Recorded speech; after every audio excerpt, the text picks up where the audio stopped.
오늘 우리는 이 말씀을 통해서 거듭난다는 것이 무슨 의미인지, 또 거듭난 사람의 삶은 어떤 삶인지에 대해서 말씀을 통해서 알아보고자 합니다. 여러분, 이 말씀을 통해서 우리가 첫 번째 살펴볼 질문이 있습니다. 먼저 살펴볼 질문은 뭐냐면, 사람이 거듭난다는 것은 무엇을 의미하는 것인가? 라는 질문입니다. 물과 성령으로 거듭난다는 것이 어떤 의미일까요? 예수님께서 말씀을 하십니다. 요한복음 3장 3절과 5절을 통해서 말씀하시죠. 예수께서 대답하여 이르시되 진실로 진실로 내게 이르노니 사람이 거듭나지 아니하면 하나님의 나라를 볼 수 없느니라. 예수께서 대답하시되 진실로 진실로 두 번 강조하고 있습니다. 내게 이르노니 사람이 물과 성령으로 나지 아니하면 하나님의 나라에 들어갈 수 없느니라. 이게 거듭난다라는 말은, 이 헬라어는 두 가지 의미가 있습니다. 하나는 위로부터 난다, 하나는 다시 태어난다라는 뜻이에요. 그래서 물과 성령으로 할 때 이 거듭난다는 데 대해서 여러 주석가들의 해석이 있습니다. 그런데 예수님은 물과 성령으로 거듭난다는 말을 이해시키기 위해서 본문에 보면 두 가지 비유를 들고 있습니다. 하나는 성경적 비유를 들고 하나는 기상적 비유를 들고 있습니다. 먼저 성경적 설명으로 요한복음 3장 10절 말씀을 보면 이렇게 말씀합니다. 예수께서 그에게 대답하여 이르시되 너는 이스라엘의 선생으로서 이러한 것들을 알지 못하느냐? 너는 이스라엘의 선생으로서 이런 것을 알지 못하느냐? 니고데모에게 말한 거죠. 니고데모는 우리가 알다시피 이스라엘의 선생이고 학자입니다. 그 성경에 대해서 잘 알고 성경을 가르치는 사람입니다. 그 예수님이 니고데모, 너 정도 되면 네가 이런 말을 못 알아듣느냐? 구약 성경에 다 나와 있는데, 이런 말씀으로 이해할 수 있는 거죠. 여러분, 구약 성경을 배운 사람이라면 이 말을 알 수도 있습니다. 구약 성경에서 보면 물과 성령을 연결시켜서 말씀한 본문이 있어요. 그게 어디에 나오냐면 에스겔서입니다. 에스겔서 36장 25절로 27절 말씀입니다. 맑은 물을 너희에게 뿌려서 너희로 정결하게 하되 곧 너희 모든 더러운 것에서와 모든 우상 숭배에서 너희를 정결하게 할 것이며, 또 새 영을 너희 속에 두고 새 마음을 너희에게 주되 너희 육신에서 굳은 마음을 제거하고 부드러운 마음을 줄 것이며, 또 내 영을 너희 속에 두어 너희로 내 율례를 행하게 하리니 너희가 내 규례를 지켜 행할지라. 이 말씀이 예언의 말씀인데, 에스겔에 나오는 말씀, 이 예언의 말씀이 무엇을 말씀하고 있을까요? 이 본문, 이 말씀은 메시아 시대의 새로운 질서에 대해서 강조하고 있는 말씀입니다. 메시아 예수님이 오면 새로운 일이 일어날 것이다. 근데 메시아신 예수님이 와서 새로운 일을 뭐냐면 물로서 죄를 정결하게, 물로서 죄를 씻어줄 것이다 라는 것. 깨끗하게, 우리 예수님께서 우리 죄를 깨끗하게 하고 하나님의 영을 우리에게 주셔서 우리의 힘으로 율법을 지킬 수 없고 하나님 말씀을 지킬 수 없는 것을 하나님의 성령을 보내서 새 마음을 주시고 부드러운 마음을 주셔서 자연스럽게 하나님의 일을, 하나님의 뜻을 행할 수 있는 능력을 주실 것이다. 이렇게 새롭게 태어나는 은혜를 주실 것이다 라고 말씀하고 있는 겁니다. 그래서 5절에서 예수님께서 사람이 물과 성령으로 나지 아니하면 하나님 나라에 들어갈 수 없다라는 말씀은 이렇게 해석되어집니다. 메시아이신 예수님을 하나님의 아들로 믿는 믿음으로 새롭게 태어나지 않으면 하나님 나라에 들어갈 수 없다라는 말입니다. 이걸 좀 더 설명하면, 하나님 앞에서 자기의 삶을 회개하고, 하나님 없이 살아갔던 자기의 삶을 회개하고 예수님을 나의 삶의 주인님으로 영접하면 성령 하나님께서 우리를 새로운 존재로 만들어 주신다, 이 말씀을 하고 있는 겁니다. 이렇게 예수님께서 성경적으로 설명을 하고, 또 다른 하나의 설명은 기상학적으로 거듭남을 설명하고 있습니다. 그 기상학적 설명은 요한복음 3장 8절 말씀입니다. 바람이 임의로 불매 내가 그 소리는 들어도 어디서 와서 어디로 가는지 알지 못하나니 성령으로 난 사람도 다 그러하니라. 이 말이 무슨 말이냐면 너희가 바람이 어디에서 와서 어떻게 가고 이걸 잘 모르지 않냐.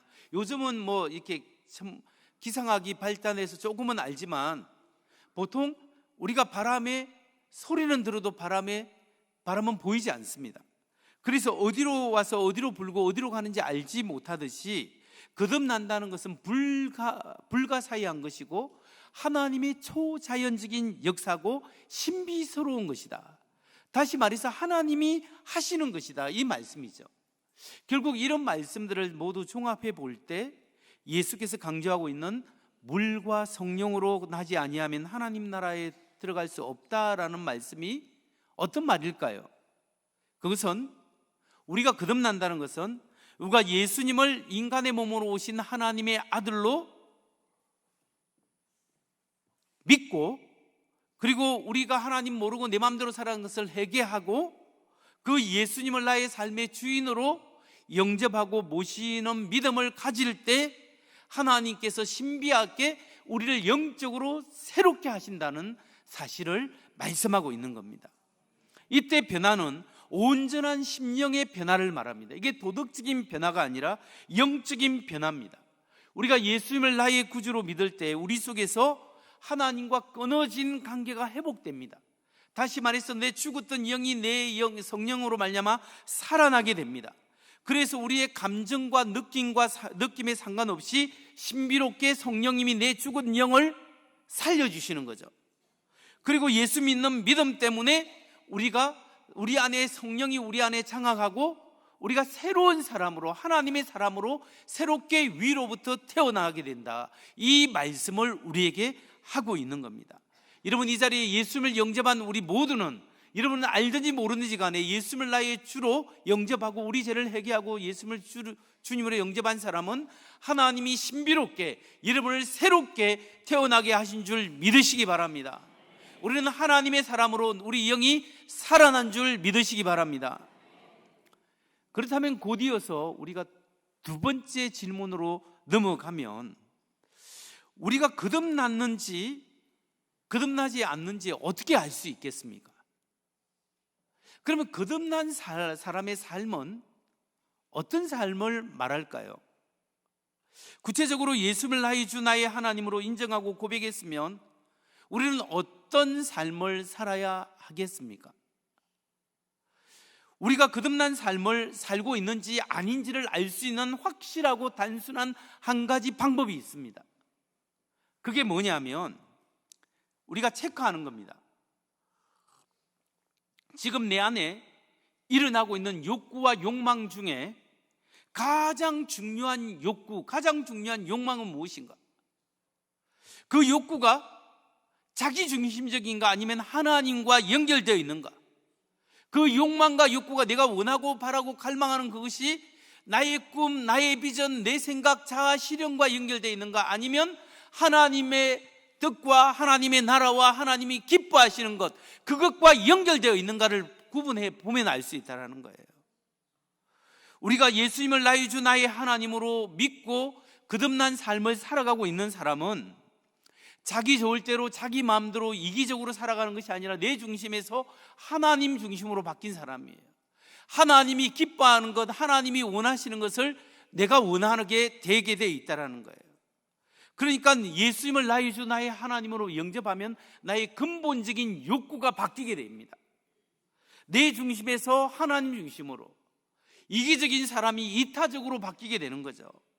그러니까 예수 믿고 이제 삶의 목적이 자기 실현, 나의 꿈, 나의 비전을 이루려고 하는 것이 아니라 하나님이 말씀하신 하나님의 꿈, 하나님의 비전, 하나님이 주신 사명, 그것에 집중하고 그것을 위하여 살아갈 때 가장 기쁘고 행복하고 그것을 위하여 달려가는 삶이라면 우리는 거듭난 삶을 살고 있다는 겁니다. 왜 수많은 교회 다니는 사람들이 거듭남을 경험하지 못하고 대충 종교 생활에 만족하면서 그냥 신앙생활 예배드리고 가고 주님과의 깊은 교제 속에 나아가지 못하고 살아가게 있겠습니까? 그 이유는 간단합니다. 우리를 창조하고 우리를 위하여 우리를 사랑하시고 목숨까지 사랑하시는 그 하나님 앞에 엎드려서 하나님이여 나는 죄인이로소이다, 이 고백이 없기 때문에, 하나님 앞에 철저히 회개하는 심령을 갖지 못했기 때문에 그럴 수 있는 겁니다. 여러분, 하나님 앞에 내가 누구인가를 살펴봐야 합니다. 하나님 앞에서 자신의 죄악의 심각성, 내가 얼마나 나쁜 하나님 앞에 죄악을 가진 사람인가를 살펴봐야 한다는 거예요. 진정으로 거룩하신 하나님 앞에 하나님의 은혜가 아니면 도저히 나올 수 없는 이 죄인을 하나님의 은혜로 살려주셔서, 하나님 나는 죄인입니다, 하나님을 무시하고 내 마음대로 내 뜻대로 내 하고 싶은 대로 살다가 살아온 인생을 살았던 죄인입니다. 나의 모든 죄악을 주님 앞에 내려놓습니다. 나의 인생의 무거운 짐을 다 하나님 앞에 내려놓습니다. 주여 나의 죄악을 용서하시고 이제는 하나님 뜻대로 하나님의 품으로 돌이킵니다. 하나님의 뜻대로 돌이킵니다. 주여 부활하신 주님께서 나의 인생의 주인이 되어 주옵소서. 이 심각한 고백과 하나님 앞에 철저한 회개를 통하여 이제는 주님 뜻대로 살기로 했네, 주님 뜻대로 살기로 했네, 절대 뒤돌아서지 않겠네, 이 고백하면서 하나님의 뜻 가운데 하나님을 의지할 때 성령께서 우리의 마음속에 들어오시고 성령께서 우리의 심령을 변화시키시고 우리 속에 거룩한 마음을 주시고 우리의 삶을 점점 하나님과 깊은 교제 속에서 바꾸어 가신다는 사실을 여러분 믿으시기 바랍니다.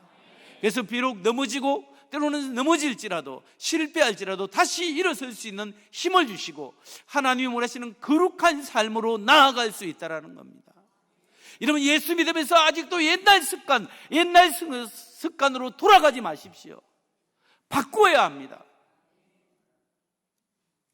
이제 마지막 세 번째로 우리가 살펴볼 것이 있습니다. 그것은 니고데모의 질문입니다. 어떻게 이런 일이 일어날 수 있겠습니까?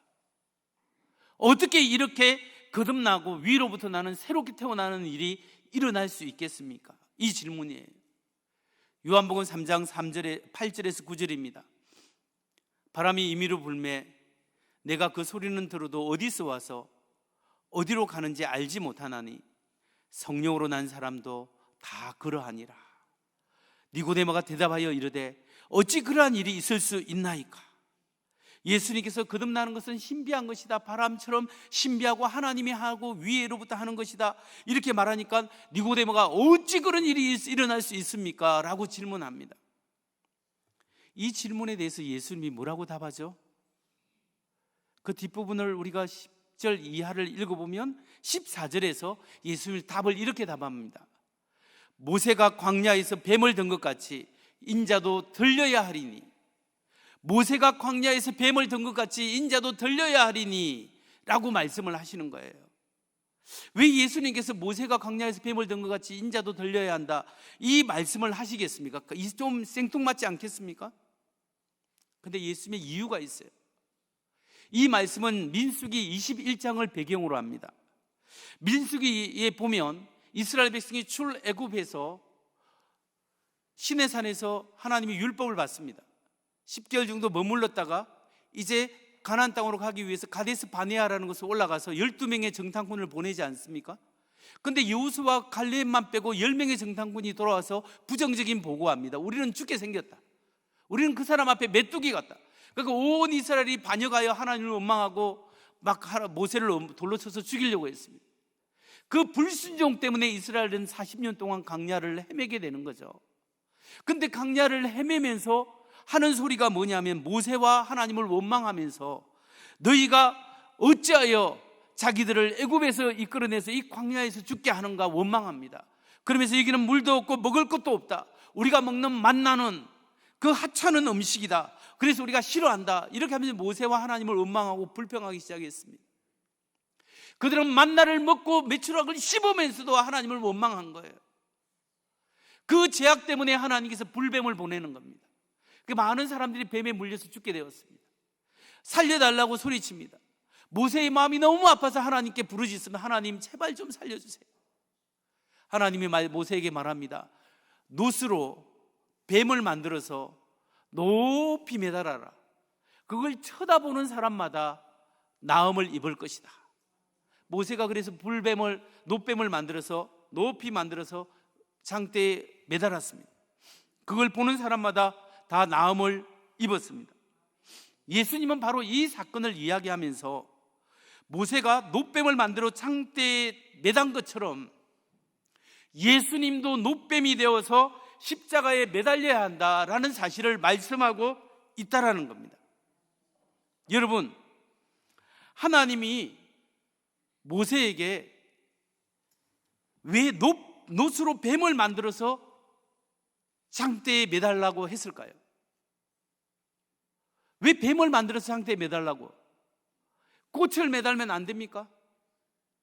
아니면 다른 것을 매달면 안 될까요? 뱀은 에덴 동산에서 아담과 하와를 유혹했던 사탄을 상징하죠. 뱀은 아담과 하와가 죄를 짓도록 만들었기 때문에 죄악을 상징합니다. 모세가 놋뱀을 장대에 매달려서 그걸 쳐다보는 사람마다 나음을 입었기 때문에 이 매달린 놋뱀은 예수님이 십자가에 매달린 예수님을 예표하고 있습니다. 알려주는 거죠. 구약에서 미리 알려주는 겁니다. 바로 이 십자가에 매달린 예수님이 우리를 위해서 십자가에 매달린 뱀, 그 죄가 되는 겁니다.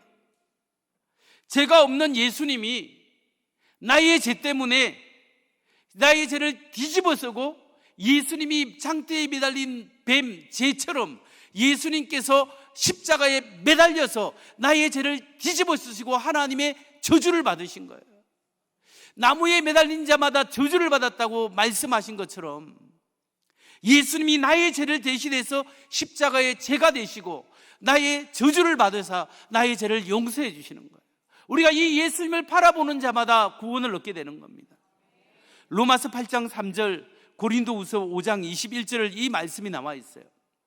곧 하나님께서는 자기 아들을 제된 육신을 지닌 모습으로 보내셔서 죄를 없애시려고 그 육신에다 죄의 승고를 내리셨습니다.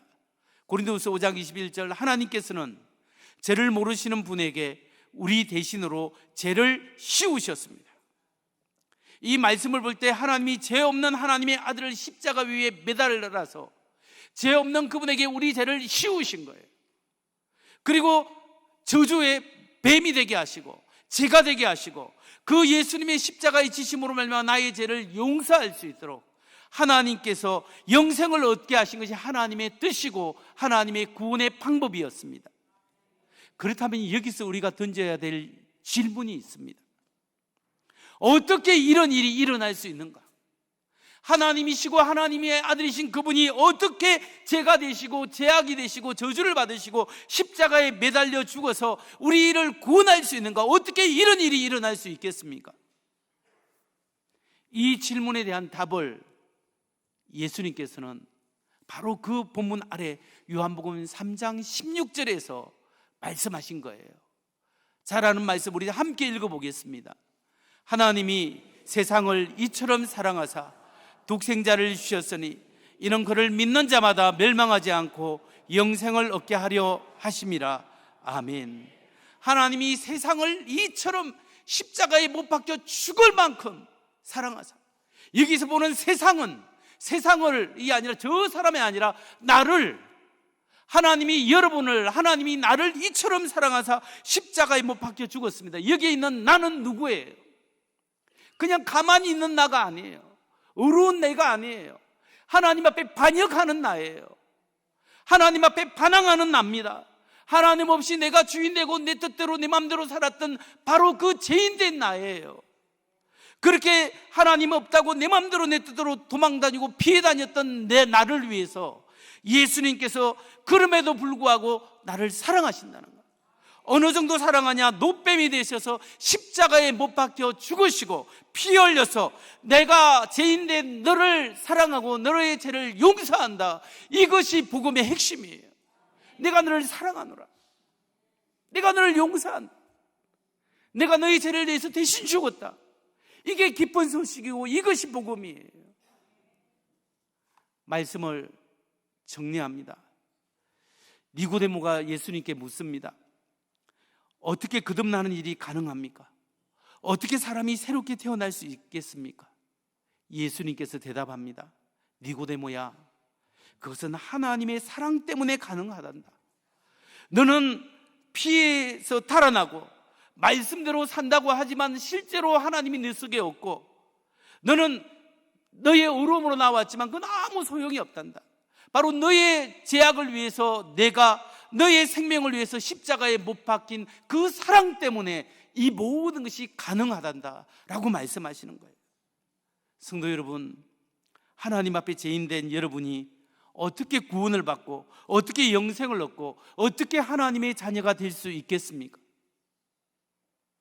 그것은 여러분을 향한, 나를 향한 하나님의 무한한 사랑 때문입니다.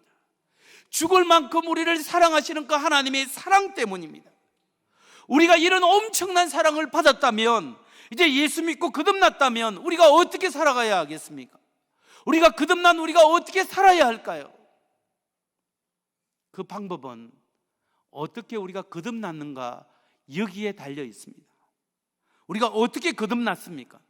그걸 보면 그 방법을 알 수 있습니다. 여러분, 우리가 어떻게 거듭나고 어떻게 엄청난 하나님의 사랑을 받고 구원받았습니까? 우리의 거듭남은 회개가 있었기 때문입니다. 하나님 앞에 돌이켰습니다. 하나님, 나의 죄악을 용서하시고 나는 죄인입니다. 철저히 회개가 있고, 그 다음에 예수님을 나의 삶의 구주로 영접했습니다. 나의 죄를 대신해서 죽으신 하나님의 아들이 나의 삶의 주인입니다 라고 고백하고 하나님 앞에 돌이켜서 회개하고 예수를 구주로 영접할 때 성령께서 나도 모르게 내 영을 변화시키고 하나님의 사람으로 새롭게 창조하신 거예요. 그렇게 우리가 구원을 받았습니다. 바로 이것이 우리의 거듭난 삶을 살아가는 방법이에요. 무슨 말이냐? 하나님 앞에 회개하는 삶을 살아야 합니다. 한번 목욕한 사람이라도 매일매일 하나님의 말씀 앞에, 성령 앞에 우리의 삶에 하나님의 뜻대로 안 살고 내 마음대로 내 뜻대로, 하나님이 이것은 내 마음대로 살겠습니다 하는 제약을 하나님 앞에 내려놓아야 합니다. 예수 믿기 전에도 내 마음대로 살았지만 예수 믿는다고 하면서도 아직도 내 생각, 내 고집, 내 뜻대로, 내 의지대로 내 의를 앞세우기 위해 살아간 그 모든 제약을 하나님 앞에 회개하고 돌아서야 한다는 거예요. 회개한 사람은 이제 예수님을 나의 삶의 주인으로 모셨지 않습니까? 그래서 우리가 점검해야 합니다. 누가 주인인가? 지금 누가 나의 삶을 이끌어가고 있는가? 내 욕망과 내 욕구와 내 뜻이 이끌어가고 있는가? 아니면 하나님의 뜻이, 예수님이 나의 삶의 주인 되어서, 나의 생명을 구원한 주님이 나의 삶의 주인 되어서 내 삶을 이끌어가고 있는가? 이걸 점검해야 합니다. 예수님이 주인 된 삶을 사십시오. 예수님이 주인 되어야 합니다. 예수님이 주인 된 사람, 회개하고 예수님이 주인 된 사람은 하나님이 주시는 은혜가 있습니다. 그게 뭡니까? 성령님의 인도하십니다. 성령님께서 오늘 나의 영을 살리시고 나의 죽을 영혼을 살려주시고 나에게 새로운 영을 주셔서 성령의 소욕을 따라 행할 수 있는 거룩한 마음을 주시는 거예요. 그래서 우리가 성령이 기뻐하는 대로 행하는 거예요. 그럴 때 하나님이 내 영을 변화시키고 오늘도 하나님의 뜻대로 살아갈 수 있는 거듭난 삶을 살아가게 되는 겁니다. 그렇기 때문에 저는 마지막으로 여러분에게 묻고 싶습니다. 여러분은 예수님께 회개하고 돌이켰습니까? 예수님이 여러분의 삶의 주인이십니까? 아멘. 그렇다면 계속해서 성령의 인도하심을 받고 살아야 합니다.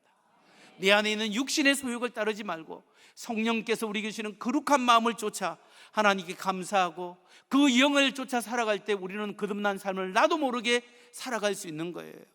옛 사람에게 져서 그냥 아직도 주위 사람을 내 성격대로 내 마음대로 주위 사람을 괴롭히고 가족을 괴롭히고 힘들게 하고 죄를 지으면서도 죄가 아닌 듯, 죄인이 아닌 듯 살아가고 그런 모든 삶을 내어버리고 던져버리고 회개하고 돌이켜서 하나님의 거룩함을 입으십시오.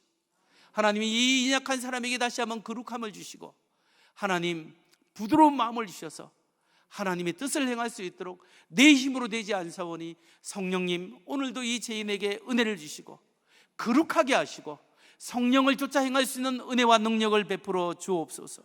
이렇게 기도하고 나아갈 때 예수님께서 여러분을 도우시고 성령께서 여러분을 장악하시고 도와주실 줄 믿습니다.